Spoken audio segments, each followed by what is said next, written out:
গত 2 দিন ধরে আমরা এক ধরনের, যেটা অনেকে বলছে, আমরা বলি না, এক ধরনের নাটক চলছে যে ডক্টর ইউনূস সাহেব নাকি পদত্যাগ করবেন।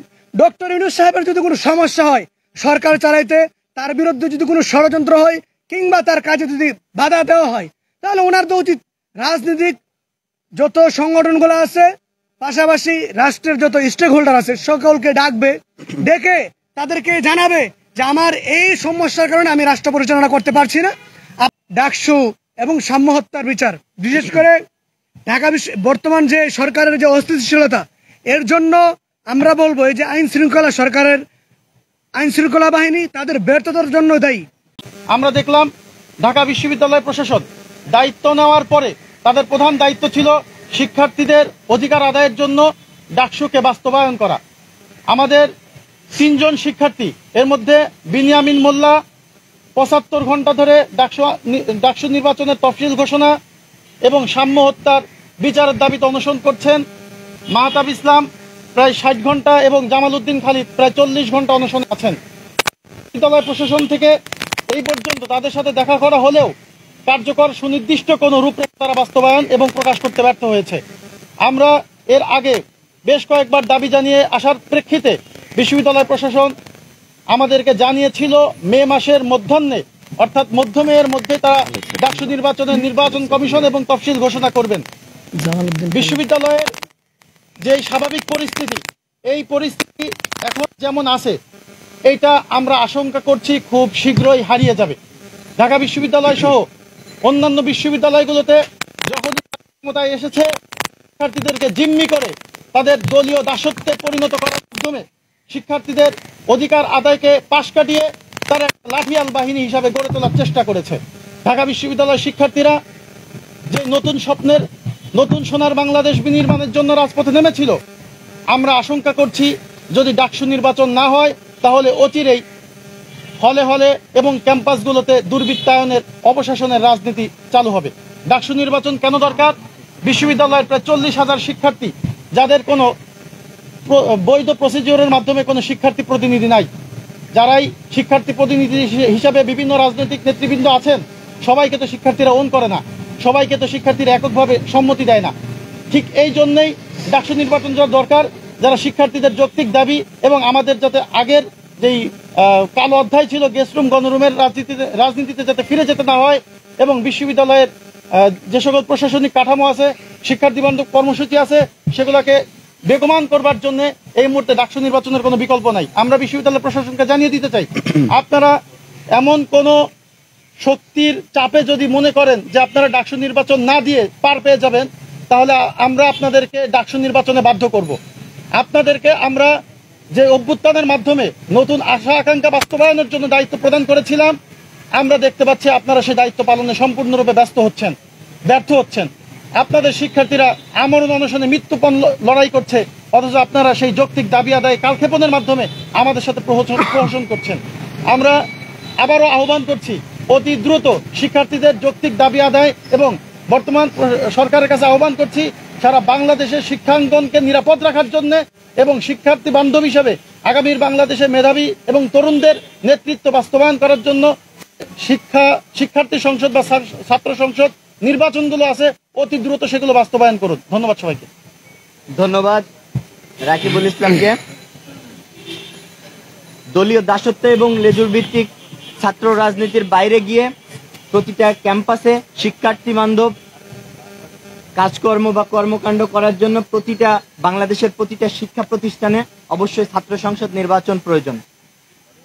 ডাকসু নির্বাচন এটা সাধারণ শিক্ষার্থীদের একটা অধিকার, সুতরাং এই অধিকার আদায় করার জন্য অনশনে বসছে। আমি বলতে চাই যে অনশনে বসাটাই প্রশাসনের জন্য একটা লজ্জাজনক বিষয়। এ পর্যায়ে সমসাময়িক বিষয় নিয়ে আপনাদের সামনে গুরুত্বপূর্ণ বক্তব্য রাখবেন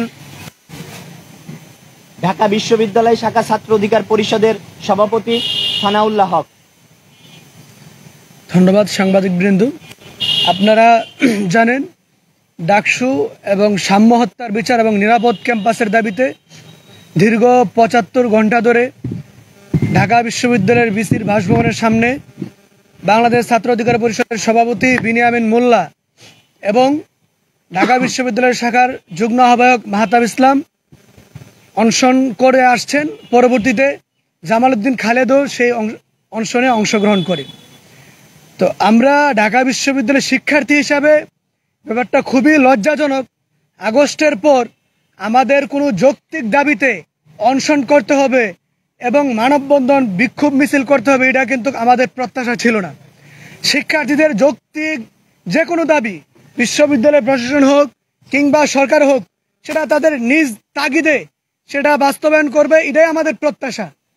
এখনো কেন বিশ্ববিদ্যালয় প্রশাসন ডাকসু এবং সাম্য হত্যার বিচার, বিশেষ করে ঢাকা বর্তমান যে সরকারের যে অস্থিতিশীলতা, এর জন্য আমরা বলবো এই যে সরকারের আইন শৃঙ্খলা বাহিনী তাদের ব্যর্থতার জন্য দায়ী। আজকে প্রায় 11 দিন হয়ে গেছে সাম্য হত্যার সাথে যারা জড়িত তাদেরকে এখনো পর্যন্ত সরকার গ্রেফতার করতে পারে নাই, মূল আসামি গ্রেফতার করতে পারে নাই। তো একজন ঢাকা বিশ্ববিদ্যালয়ের সচেতন নাগরিক যে ছাত্র রাজনীতি করে, বাংলাদেশের বৃহৎ ছাত্র সংগঠনের একজন সদস্য, তার হত্যাকারীদের যদি গ্রেফতার করা এই সরকারের পক্ষে সম্ভব না হয়, তাহলে একজন সাধারণ নাগরিক কিংবা খেটে খাওয়া মানুষের যদি এরকম মানে হত্যাকাণ্ডের শিকার হয়, সেক্ষেত্রে কি হইতে পারে সেটা কিন্তু আমাদের মানে আশঙ্কার জায়গায় থাকে। একজন সচেতন নাগরিক বিশ্ববিদ্যালয় ঢাকা বিশ্ববিদ্যালয়ের শিক্ষার্থীর ক্ষেত্রে সরকারের সর্বোচ্চ প্রায়োরিটি থাকার কথা। সর্বোচ্চ প্রায়োরিটির জায়গা থেকে যদি সরকার ভূমিকা রাখতে না পারে, এই সরকারের ব্যর্থতা, অবশ্যই ব্যর্থতার দায়ী সরকারকে নিতে হবে। তারপর গত 2 দিন ধরে আমরা এক ধরনের, যেটা অনেকে বলছে, আমরা বলি না, এক ধরনের নাটক চলছে যে ডক্টর ইউনূস সাহেব নাকি পদত্যাগ করবেন। ডক্টর ইউনূস সাহেবের যদি কোনো সমস্যা হয় সরকার চালাইতে, তার বিরুদ্ধে যদি কোনো ষড়যন্ত্র হয় কিংবা তার কাজে যদি বাধা দেওয়া হয়, তাহলে ওনার তো উচিত রাজনৈতিক যত সংগঠনগুলো আছে, পাশাপাশি রাষ্ট্রের যত স্টেক হোল্ডার আছে, সকলকে ডাকবে, ডেকে তাদেরকে জানাবে যে আমার এই সমস্যার কারণে আমি রাষ্ট্র পরিচালনা করতে পারছি না, আপনারা যদি এই সমস্যা থেকে কোনো সমাধান দিতে পারেন তাহলে আমি রাষ্ট্র পরিচালনা করব। তার উচিত ছিল যাদের কাছে জানানো, তিনি সেটা না করে তিনি কি করলেন, এনসিপির আহ্বায়ক তাকে জানালেন। তো আমার প্রশ্ন, এনসিপির নাহিদ ইসলাম কি সরকারের মুখপাত্র কিনা? যদি নাহিদ ইসলাম সরকারের মুখপাত্র না হয়ে থাকে, তাহলে ডক্টর ইউনূসের পদত্যাগের খবর কেন নাহিদ ইসলামের মাধ্যমে আমাদের কাছে আসতে হবে? এটা আমি আপনাদের মাধ্যমে সারা দেশবাসীর কাছে প্রশ্ন রাখতে চাই।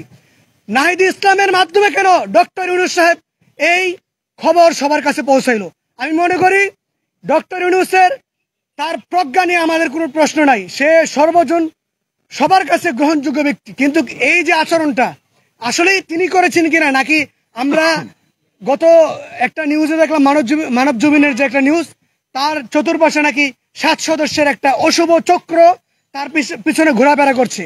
এটা কি ডক্টর ইউনূসই করছে, নাকি যে অশুভ চক্রের কথা বলা হচ্ছে এই চক্রটাই এই মানে এই কাজগুলা করছে তাকে বিতর্কিত করার জন্য? এটা আমরা জানতে চাই। আমার কাছে মনে হয় ডক্টর ইউনূস সাহেবের মতো এমন গ্রহণযোগ্য ব্যক্তির দ্বারা এরকম কাজ হতে পারে না, যে তার কাছে রাষ্ট্র পরিচালনা করা সমস্যা হচ্ছে কিংবা তিনি পদত্যাগ করতে যাচ্ছেন, এটা নাহিদ ইসলামকে জানাবেন। আমার কাছে এটা কখনোই গ্রহণযোগ্য মতামত মনে হয় নাই। যেটা মানব জমিনের মাধ্যমে আমাদের কাছে আসছে, আমার কাছে মনে হয় এই অশুভ চক্ররাই এরকম ডক্টর ইউনূসকে বিতর্কিত করার জন্য এবং বিগত কিছুদিন ধরে যে এনসিপির কর্মকাণ্ডে সারা দেশের মানুষ যে হতাশ হচ্ছে, সেটাকে ডাকার জন্য এই অশুভ চক্রটাই এরকম কর্মকাণ্ড পরিচালনা করছে। আমি ডক্টর ইউনূস সাহেব, যেহেতু আমরা তার প্রতি আস্থা বিশ্বাস এখনো পর্যন্ত রাখি, আমরা প্রত্যাশা করব সারা দেশের যত রাজনৈতিক নেতৃবৃন্দ আছে তাদেরকে ডেকে তার সাথে যে সমস্যা হচ্ছে, ষড়যন্ত্র হচ্ছে কিনা, তিনি তাদের সাথে আলাপ আলোচনা করে সমাধান করবেন। এবং পাশাপাশি আমরা বিশেষ করে ছাত্র অধিকার পরিষদের পক্ষ থেকে শুরু থেকে দাবি জানিয়ে আসছিলাম, একটা মানে পকেট, বর্তমান যে উপদেষ্টা পরিষদ, এটা একটা পকেট উপদেষ্টা পরিষদ হিসাবে কিন্তু সবার কাছে চিহ্নিত হয়েছে। আমরা বলে আসছিলাম এরকম পকেট উপদেষ্টা দিয়ে রাষ্ট্র সংস্কার কিংবা নিরপেক্ষ নির্বাচন সম্ভব নয়। এবং বিশেষ করে যদি আমরা বলি, এই সরকারের প্রধান দায়িত্ব ছিল আহতদের সুচিকিৎসা করা এবং শহীদ ফ্যামিলির পুনর্বাসন করা। এই ব্যাপারে কিন্তু সরকার ভালোভাবে পদক্ষেপ নিতে পারে নাই। সেই জায়গা থেকে আমরা ছাত্র অধিকার পরিষদের পক্ষ থেকে দাবি জানাই, অতি বিলম্বে আগামী যতদিন এই সরকার থাকে সেক্ষেত্রে উপদেষ্টা পরিষদের মধ্যে যে অশুভ শক্তি বলা হচ্ছে তাদেরকে বিতাড়িত করে পুনরায় জাতীয় সবার সাথে সম্মিলিতভাবে একটা সম্মিলিত সরকার হিসেবে গঠন করে যেন যতদিন তারা থাকে তারা যেন সেভাবে রাষ্ট্রের জন্য সংস্কার এবং আহতদের সুচিকিৎসা করা এবং শহীদদের পুনর্বাসন করবে। এবং পাশাপাশি আমাদের যে আজকের দাবি সাম্য হত্যার বিচার করা এবং সকল ক্যাম্পাসে ছাত্র সংসদ নির্বাচন দেওয়া এবং বিশেষ করে আমি ঢাকা বিশ্ববিদ্যালয়ের শিক্ষার্থী হিসেবে দাবি রাখতে চাই, ঢাকা বিশ্ববিদ্যালয়কে নিরাপদ ক্যাম্পাসের যে বিশ্ববিদ্যালয় প্রশাসন যে ওনারা দীর্ঘদিন ধরে আমাদেরকে বলে আসছে নিরাপদ ক্যাম্পাস দিবেন, আমরা প্রত্যাশা রাখবো অতি দ্রুত তারা যেন নিরাপদ ক্যাম্পাস সে শিক্ষার্থীদের উপহার দেওয়ার জন্য যে প্রতিজ্ঞা নিয়েছে সেই ব্যাপারে কাজ করবে। ধন্যবাদ সবাইকে। ধন্যবাদ সানাউল্লাহ হককে। বর্তমান বাংলাদেশের রাজনৈতিক অস্থিতিশীলতার জন্য শুরুতেই একটা কথা বলেছি, এর জন্য একমাত্র প্রধান দায়ী হচ্ছে রাজনৈতিক যে দলগুলো রয়েছে সেই দলগুলোর এখন মতানৈক্য। আপনারা জানেন যে গতকালই ছাত্র অধিকার পরিষদ এই মতানৈক্য থেকে কিভাবে ঐক্যমতে এসে একটা জাতীয় সরকার গঠন করা যায় সেটা নিয়ে গতকালই বিক্ষোভ মিছিলের আয়োজন করেছিল বাংলাদেশ ছাত্র অধিকার পরিষদ। আপনারা জেনে থাকবেন যে ঢাকা উত্তর সিটি কর্পোরেশনের যিনি প্রশাসক তাকে যেভাবে নিয়োগ দেওয়া হয়েছে এবং তিনি যে একটা নিষিদ্ধ সংগঠনের হিজবুত তাহরির যাদের সাথে সরাসরি জঙ্গিবাদের সাথে তুলনা করা যায় এবং তাদের ভিতরে সেই জঙ্গিবাদমূলক আচরণ আমরা দেখেছি, সুতরাং সেই সংগঠনের একজন নেতাকে ডিএনসিসির প্রশাসক হিসেবে বসানো হয়েছে।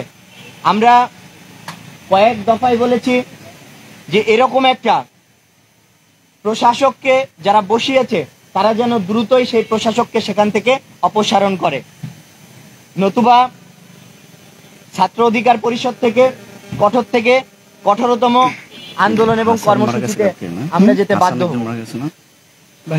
ছাত্র অধিকার পরিষদ কয়েকটা দাবি নিয়ে আজকে এই সংবাদ সম্মেলন করছে। ডাকসুর সাম্য হত্যার বিচার, জাতীয় সরকার গঠন এবং বর্তমান যে রাজনৈতিক অস্থিতিশীল পরিবেশ রয়েছে সেই পরিবেশ থেকে উত্তরণ করার যে পন্থা সেই পন্থা খোঁজার জন্য আজকের এই সংবাদ সম্মেলন। আমরা স্পষ্টতই দেখি, যদি আমরা পলায়নকৃত ফ্যাসিবাদের দোসর পলায়নকৃত যে শক্তি রয়েছে যারা এই 24-এর অভ্যুত্থানে এই দেশ ছেড়ে পালিয়েছে তারা কিন্তু বিদেশে গিয়ে বসে নাই, তারা ষড়যন্ত্র করছে। ষড়যন্ত্রের প্রতিটা অংশ হিসেবে আমরা বিভিন্ন জায়গায় অনাকাঙ্ক্ষিত ঘটনা দেখতে পাচ্ছি এবং ষড়যন্ত্র অংশ হিসাবে গতকাল আপনারা যাত্রাবাড়িতে দেখতে পাবেন সেখানে ককটেল বিস্ফোরণ হয়েছে, 5 থেকে 7 জনের মতন আহত হয়েছে।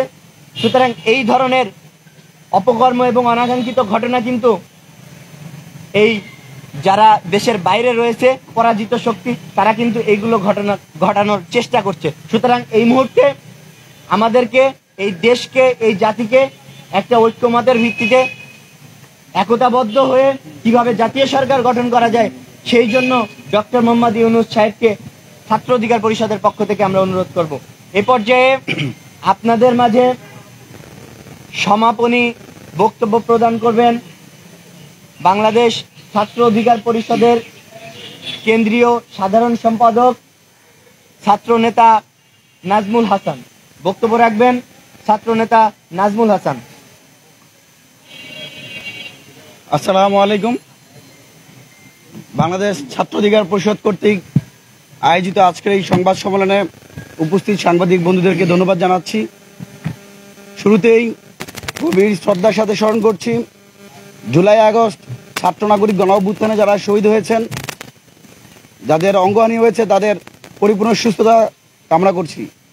একই সাথে আমরা গতকাল শুনতে পেয়েছি চট্টগ্রামে যুবলীগের গুলিতে আহত হয়ে দীর্ঘদিন চিকিৎসারত অবস্থায় গতকাল শহীদ হাসান ইন্তেকাল করেছেন। তার আত্মার মাগফিরাত কামনা করছি। একই সাথে শহীদ হাসানের পরিবারের প্রতি আমরা সমবেদনা জ্ঞাপন করছি। এই যে আজকে আমাদের নেতৃবৃন্দ কথাগুলো বলেছেন, দেখুন অভ্যুত্থান পরবর্তী সময়ে সবাই সব কিছু পেয়েছে, ছাত্ররা আসলে কি পেয়েছে? আমরা দেখতে পেয়েছি আজকে যে ঢাকা বিশ্ববিদ্যালয়ের বিসি, তিনি বিসি হতে পেরেছেন। যারা প্রক্টর ছিলেন না তারা প্রক্টর হয়েছেন। যারা আমলা সচিব হতে পারেননি তারা সচিব হয়েছেন। যারা বিশ্ববিদ্যালয় কলেজের শিক্ষকরা বৈষম্যের শিকার হয়েছেন তারা পদোন্নতি পেয়েছেন। যারা আজকে উপদেষ্টা হয়েছেন তারা কোথায় ছিল সেই সময়? সবাই সুযোগ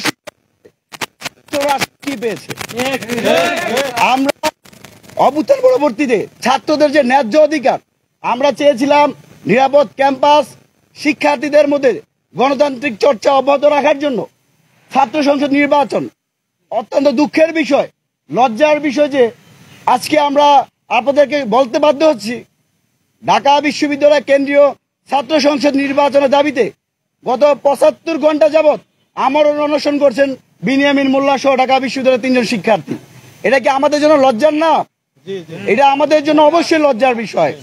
আমরা ঢাকা বিশ্ববিদ্যালয় সহ ডাকসু, জাকসু, রোকসু সহ প্রত্যেকটা বিশ্ববিদ্যালয় ক্যাম্পাসে অনতিবিলম্বে ছাত্র সংসদ নির্বাচনের দাবি জানাই। আরো গভীর উদ্বেগের বিষয়, ঢাকা বিশ্ববিদ্যালয়ের শিক্ষার্থী, বাংলাদেশ জাতীয়তাবাদী ছাত্র দলের কর্মী সাম্যকে ঢাকা বিশ্ববিদ্যালয়ের মতো এলাকায় তাকে কুপিয়ে হত্যা করা হয়। সেই যে রহস্য, সেই রহস্য থেকে আমরা পুরো বাংলাদেশকে এখনো অন্ধকারে নিমজ্জিত করা হয়েছে।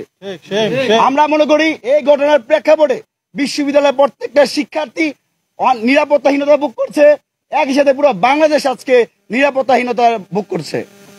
আমরা বিশ্ববিদ্যালয়ের প্রশাসন সহ শাহবাগ থানা থেকে শুরু করে সংশ্লিষ্ট কর্মকর্তাদেরকে অনুরোধ জানাবো, আপনারা ৯-৬ না করে সাম্য হত্যার সাথে যারা জড়িত, যারা মূল মাস্টারমাইন্ড, মূল কালপ্রিট, তাদেরকে অনতিবিলম্বে গ্রেপ্তার করে দৃষ্টান্তমূলক শাস্তি নিশ্চিত করুন। একই সাথে আজকে দেখুন আমরা বিভিন্ন পর্যায়ে শুনতে পাই ছাত্র সমাজের মধ্যে বিভাজন, ছাত্র জনতার মধ্যে বিভাজন।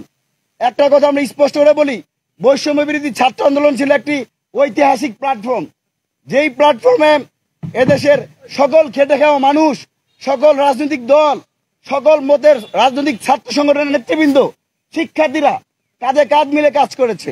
আমি নাজমুল হাসান বৈষম্য বিরোধী ছাত্র আন্দোলনের কেন্দ্রীয় সমন্বয়ক হিসেবে Dhaka college Nilkhet science club এরিয়াতে নেতৃত্ব দিয়েছি। 15 জুলাই বিসি চত্বরে হামলার শিকার হয়েছি। 5 আগস্ট সকাল 8টায় গ্রেপ্তার হয়ে সিডিডিসিতে ক্রসফায়ার থেকে আমি মৃত্যুর হাত থেকে রক্ষা পেয়েছি। পরবর্তী দেখতে পেলাম এই বৈষম্য বিরোধী ছাত্র আন্দোলন যেন একটা পকেটবন্দি হয়ে গেছে।